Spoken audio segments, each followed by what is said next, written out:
반갑습니다. 7월 8일 토요일 큐티 스케치 시간입니다. 오늘 본문은 사도행전 8장 26절부터 40절까지의 말씀입니다. 오늘 본문은 이렇게 시작합니다. 주의 사자가 빌립에게 말하여 이르되 일어나서 남쪽으로 향하여 예루살렘에서 가사로 내려가는 길까지 가라 하니 그 길은 광야라. 오늘 본문은 이제 빌립 집사님이 광야로 가서 복음을 전하는 내용입니다. 우리가 잘 아는 내용 중에 하나인데 에티오피아의 여왕의 국고를 맡은 재정을 맡은 그런 장관이죠. 관리인데 내시입니다. 그 내시를 전도하는 이야기예요. 그런데 그 내시를 어디서 만나게 되느냐? 성령이 지시해서 만나게 되었는데 성령이 일단 어디로 가라고 했냐면 길로 가라고 했습니다. 길로. 어떤 특별한 지역을 말해주거나 어떤 건물을 말해주거나 어떤 정확한 장소를 말해주신 것이 아니라 오늘 본문을 보면 일어나서 남쪽으로 가라. 예루살렘에서 가사로 내려가는 길로 가라. 이렇게 이야기합니다. 참 어떻게 보면 순종하기가 힘든 상황이에요. 우리는 이제 성경을 보면서 성령인데 하나님이신데 하나님이 가라고 하면 가는 거지. 물론 좋은 믿음이고 우리가 그렇게 반응한 것이 틀린 것이 아닙니다. 그러나 막상 우리도 하나님 말씀에 순종할 마음이 준비가 되고 또 순종할 생각도 있어요. 그런데 좀 정확하게 말씀해 주면 좋잖아요. 몇 시까지 가야 되는지 정확한 장소가 어디인지. 그런데 알려주지 않고 일단 길로 가라. 가다 보면 만날 거라는 거겠죠. 그러니까 일단은 어디 가면 누구를 만날 것이고 일단 길로 쭉 가다 보면 만날 것이니까 그냥 의심 없이 가라 이렇게 말하는 것이 아니라 일단 가라는 거예요. 자, 성령이 인도하십니다. 근데 성령이 인도하는 곳이 보니까 광야예요. 광야. 그리고 광야에서도 어떤 길입니다. 순종하기가 어렵다 쉽다를 떠나서 조금은 황당할 수 있어요. 근데 순종하죠. 그래서 우리가 좀 첫 번째로 생각해야 되는 것은 하나님께 순종한다는 것은 하나님의 말씀을 들어보고 다 동의가 되어서 내가 할 수 있을 만하니까 하는 이런 게 순종은 아니에요. 순종은 몰라도 하는 것입니다. 어려워도 하는 것이죠. 그러니까 하나님께 순종했다 그러면 동의할 만하고 할 만하네. 또 나도 하고 싶은 것이네. 이렇게 해서 순종했다라고 말 잘 안 하죠. 어려울 때. 그렇게 하는 게 이해가 잘 안 될 때. 그러나 하나님의 말씀이기 때문에 순종한다. 이렇게 순종. 그런 거죠. 순종. 동의가 되고 나도 내가 생각해도 괜찮고 나에게도 유익이고 이러면 이것은 뭐 허락 이런 거지 순종이라고 말하지 않죠. 그래서 하나님께 순종한다는 것은 늘 그런 것은 아닙니다만은 우리의 생각을 뛰어넘고 어떨 때는 상식을 뛰어넘고 어떨 때는 고개가 절레절레 흔들어지는 그런 상황도 있을 수 있다는 거예요. 성령이 지금 광야로 간다는 것, 그리고 정확한 지점이 아니라 길로 간다는 것, 이런 것이 우리로 하여금 하나님은 우리가 신뢰해야 되는 대상이다. 그리고 우리가 하나님께 왜 순종해야 되느냐? 하나님이기 때문이다. 이런 중요한 하나님에 대한 대전제를 가지고 있어야 된다는 것을 성경은 우리에게 가르치고 있어요. 근데 빌립은 거기에 순종합니다. 그래서 27절에 보면 일어나서 보니 에티오피아 사람 곧 에티오피아 여왕 간다게의 모든 국고를 맡은 관리인 내시가 예배하러 예루살렘으로 왔다가 예루살렘에 와서 예배를 드렸다는 것은 이 사람이 참 경건한 사람이라는 것이고 예루살렘에서 예배를 드리러 온 사람은 이런 사람입니다. 유대인이거나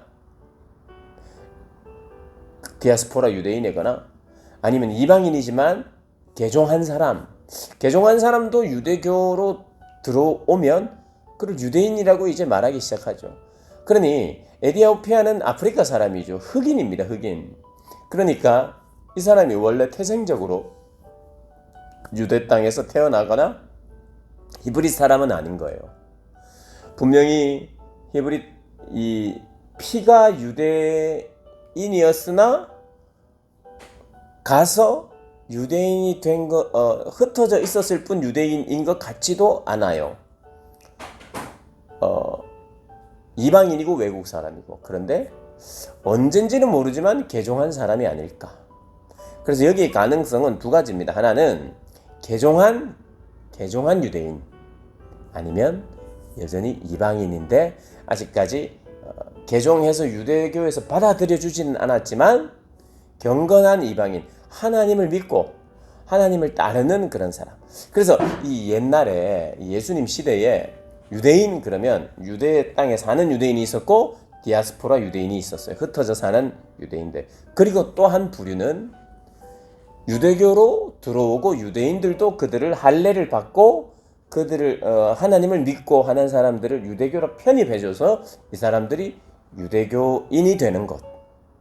그리고 아직 유대교로 편입이 돼서 완전히 유대인이 되고 할례를 받은 사람은 아니지만 하나님을 믿는 사람, 이런 데까지가 있었어요. 그러니까 예루살렘에 와서 예배도 드리고 유대교인들이 믿는, 그리고 구약 성경을 가지고 있고 지금 성경을 읽고 있거든요. 그럼 이 사람은 하나님을 믿는 사람 맞아요. 고넬료도 이방인이지만 하나님을 믿었거든요. 이방인이. 이 사람은 정확하게 이방인인지 유대교로 들어왔는지는 정확하게 알려지진 않았으나 그 둘 중에 하나다. 그러나 아마도 유대교에 들어온 사람은 아닐까 우리가 이제 추정해 볼 수 있습니다. 근데 그 사람이 어쨌든 하나님을 믿는 사람이었어요. 경건한 사람이었어요. 선지자의 글을, 이사야의 글을 읽고 있었는데 성령께서 그에게 가라고 말씀하셨어요. 그래 빌립이 그 수레 가까이 가서 그가 선지자의 글, 이사야의 글을 읽는 것을 듣고 이렇게 말하면서 물어봅니다. 이 글이 무슨 글인지, 무슨 말인지 알겠습니까? 깨닫겠습니까? 라고 물어요. 그런데 31절에 이 네시가, 에디오피아의 네시가 안 그래도 자기가 몰랐던 부분, 궁금했던 부분인 거예요.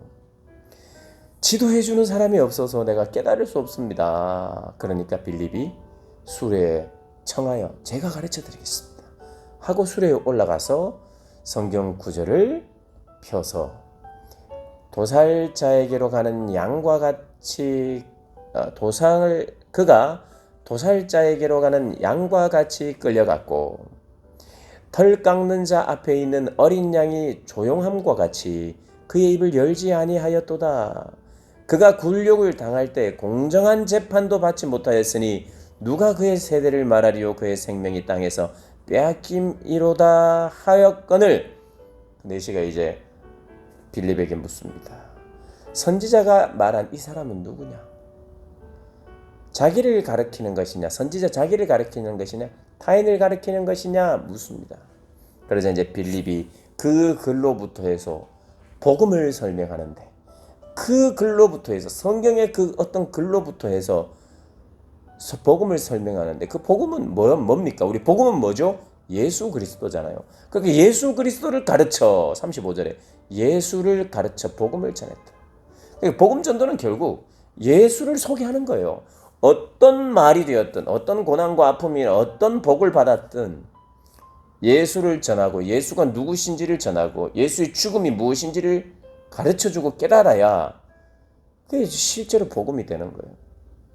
그리고 그가 세례를 받습니다. 예수님 믿게 되는 그 역사가 여기서 일어나요. 공정한 재판도 받지 못하신 예수님, 도살장에 끌려가시는 예수님, 어린 양처럼 아무 말 하지 않고 그분이 바로 예수님이셨다. 그렇게 그 이야기를 하는 것입니다. 이 사람은 경건한 사람이었어요. 예배를 드리러 가겠다고 하는 그런 열심도 있었고, 절기를 지키러 가겠다고 하는 열심이 있었고, 그리고 오는 길에는 마차에서 성경을 읽는 열심이 있었어요. 그래서 하나님께서 그 에디오피아 네시에게 빌립을 보내고, 빌립은 거기에 순종하는 거예요. 우리가 이 땅을 살아가는 삶은요, 하나님의 인도하심을 받는 삶이에요.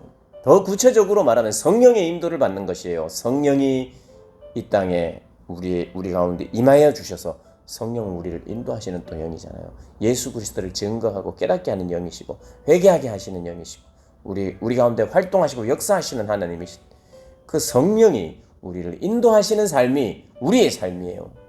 그런데 그 인도가 어떤 곳으로 인도하느냐? 합리적이고, 그리고 굉장히 상식적으로, 그리고 내가 허락할 만하고 동의할 만한 것만 하는 것이 아니라, 물론 그런 것도 있지만 때로는 오늘 보면 길로 가라, 광야로 가라, 어떤 장소를 말하지 않아요. 길이다, 광야다. 고난이 있을 수 있다는 거예요. 성령이 우리를 보내는 곳은 굉장히 좋은 곳만 보내는 것이 아니라 그것은 조금만 보내고 대부분이 광야요, 길 같은 곳으로 보내세요.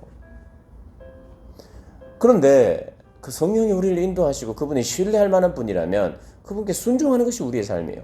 우리는 성령이 인도하시는 삶입니다. 그리고 순종하는 삶이에요. 순종은 아까도 말씀드렸습니다만은 될만하고 들어보니까 갈만하고 이런 것을 향하여 순종이라고 말 잘 안 해요.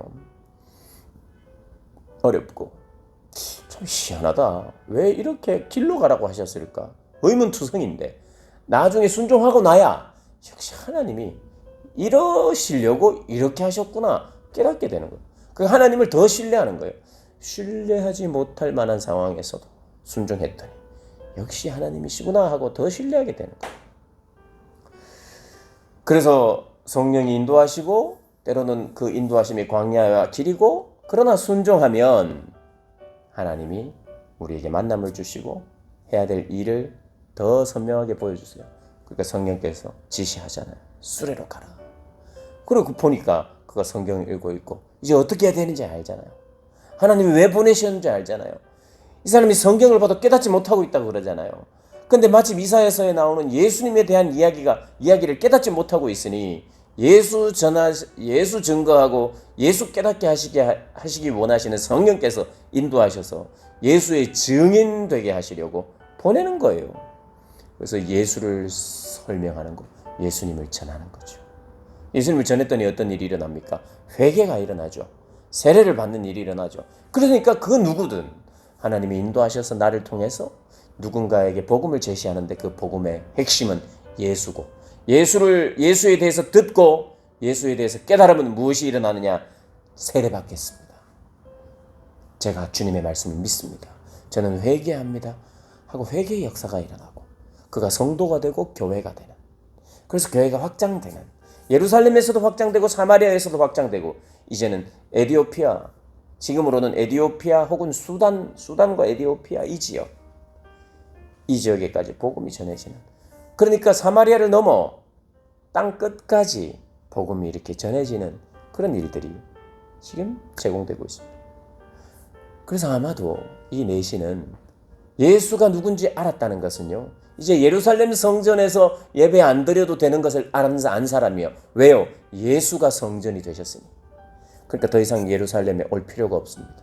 물론 와도 괜찮습니다만은 예배는 오직 예루살렘에서만 드려야 된다고 해서 올 필요가 없는 사람이 되었어요. 이게 복음이죠. 복음을 깨닫고 복음에 순종하고, 그래서 회개의 복음, 회개의 역사가 일어나는 우리의 삶에 그런 것들이 많아지도록 그런 것을 경험하는, 여러분, 그래서 어떤 사람이 돌이켜서 회개하고 예수께로 돌아오는 일들을 많이 보는 것이 우리가 이 땅을 살아가면서 가질 수 있는 복 아닐까요? 내가 가는 곳에서 그들이 예수께로 돌아오는 일, 이게 성령의 역사 아니겠어요? 성령의 역사를 가장 많이 볼 수 있는 것, 예수께로 돌아오는 것을 보는 게, 그게 성령의 역사를 보는 것 아니겠어요? 성령과 동행하는 것은 아니겠습니까? 성령과 동행하는 것이 뭐예요? 내가 여기도 갔다가 저기도 갔다가 성령이 인도하셔서 저기도 갔고 저기도 갔고 뭐도 사고 뭐도 얻고, 내가 얻는 투성이에요. 성령이 인도하셔서 나는 복을 많이 받았어요. 나에게 이득이 많았어요. 그게 성령이 인도하는 겁니까? 아니요. 성령이 인도하고 성령에게 깨어있고 성령에 민감하다는 것은 예수께 돌아오는 사람들을 많이 보는 것, 그게 성령의 인도죠. 제 말이 틀렸습니까? 성령이 나를 인도하셨어요. 이거 함부로 쉽게 이야기하면 안 됩니다. 성령이 인도하셔서 나는 이런 좋은 일, 저런 좋은 일, 어디에 합격하고 어디 원서 쓰라 그래서 성령이 인도하셔서 나는 썼고, 성령이 인도하셔서 뭘 했고. 그런데 거기에 예수의 증인 되게 하시는 성령이 그것만 했다? 예수께로 돌아오는 사람이 없었다? 회개의 역사가 없었다? 그게 어째 성령이 인도겠습니까? 그러니까 우리가 정신 똑바로 차리고 성경을 봐야 되겠죠. 성령이 인도하는 곳, 그 그게 진짜 성령이 인도했으면 예수께 돌아오는, 예수의 증인되는 그 일이 많아야만 합니다. 제대로 된 성령의 인도받으시는 저와 여러분 되시기를 주님의 이름으로 축복합니다.